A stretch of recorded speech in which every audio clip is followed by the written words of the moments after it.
Another thing that I've started executing on when looking for an assistant is I'll record a video. It's about a 15-minute video to kind of explain exactly what I'm looking for. And if, when I get to that point in the process, say, hey, go check out this video, watch it, and, let's communicate a little bit more effectively. Do you have any other tips on top of that that might help to clarify exactly what you need with your VA?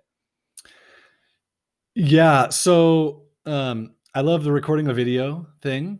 Like if you can explain something up front in the job post, you'll probably get better applicants.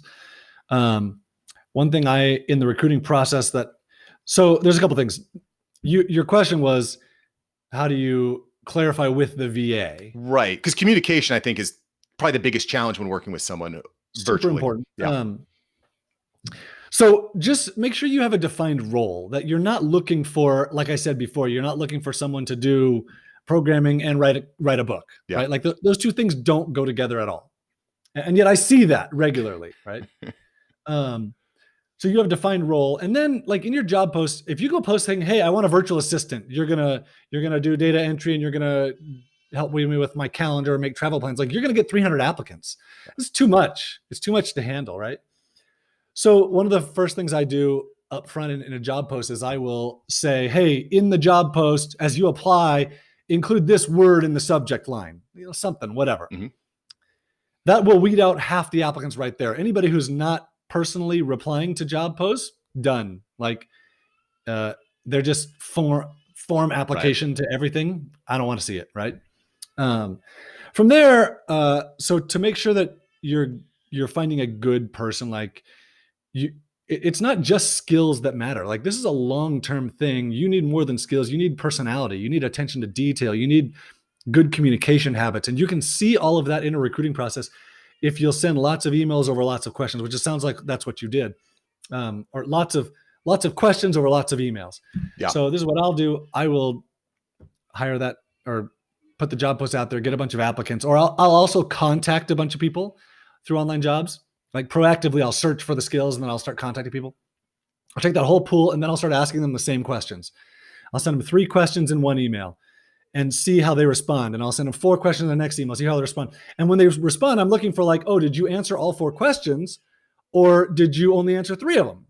Because if you did, then the chances of you only doing 3 of 4 tasks that I give you later on is really high. And I can't deal with that, right? Or does it take you 3 days to respond or you just respond the same day?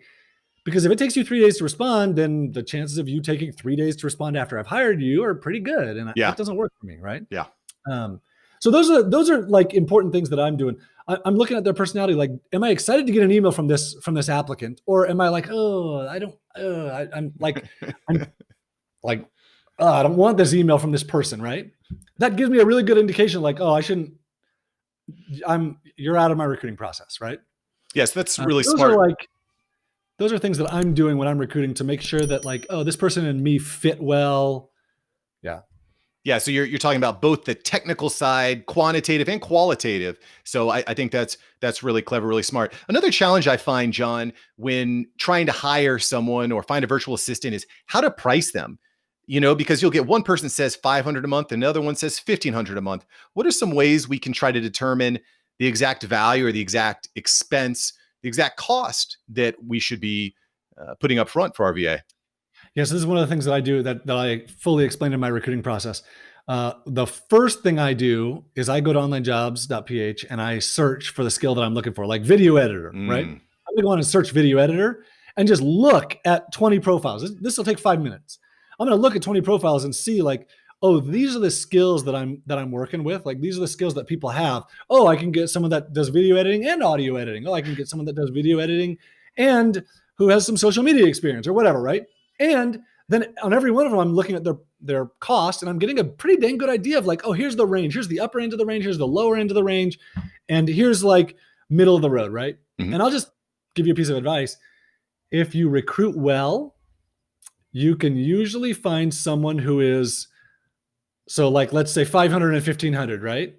And there's an $800 to $1,200 middle of the road, right? I can usually find someone who's $800 a month and who is well above average on skill level. So like below average pay, above average skill. And if you recruit well and you're patient, I can usually find that person, right? Mhm. And I mean, I have 26 full-time people, and I got a pretty good record with it, right? Um, you do have to recruit well. And sometimes like I got someone that I pay $2,000 a month to, like they're really dang good and I love them. Yeah, but you probably don't start at that price point though. You have to start at one point, and I mean, you've been doing this for a long time, right? Yeah. So do you treat, so let's kind of back it up a little bit. Do you treat a virtual assistant the same way as you might treat an employee who you're working with who's sitting in your office every day, or are there some differences in the way you might work with them? I mean, I don't know. It kind of depends on I've the never had person. an office. I've never had a job. Like I graduated from college in 2004. I had a job for 8 months and I quit. But I do try and treat them as I would someone locally. Like I ask them about their family. I ask them about their financial situation. I ask them how they're doing in life. I ask them how their kids are. And so I try really hard to maintain a relationship with them rather than just like, oh, it's a robot on the other side of the world, which I see that often. Like people think, oh, it's a robot. They didn't do this right. Just fire them. And like, dude, that's not going to work. Yeah. Yeah. I think anytime you're trying to micromanage a human being, it just backfires in your face. I try to get away from that I mentality to the we mentality, we, us, team, rather than boss, employee. I think that you get a better reaction out of people in those situations, Especially in the Philippines, like the more when there's a problem, the more you look at yourself like, oh, what did I do wrong here? Yeah. Or not even what did I like, dude, I didn't do anything wrong here. I know the problem's you, but I'm going to go to you and say, hey, what did I mess up on here that we didn't get this right? Like, what can I do better?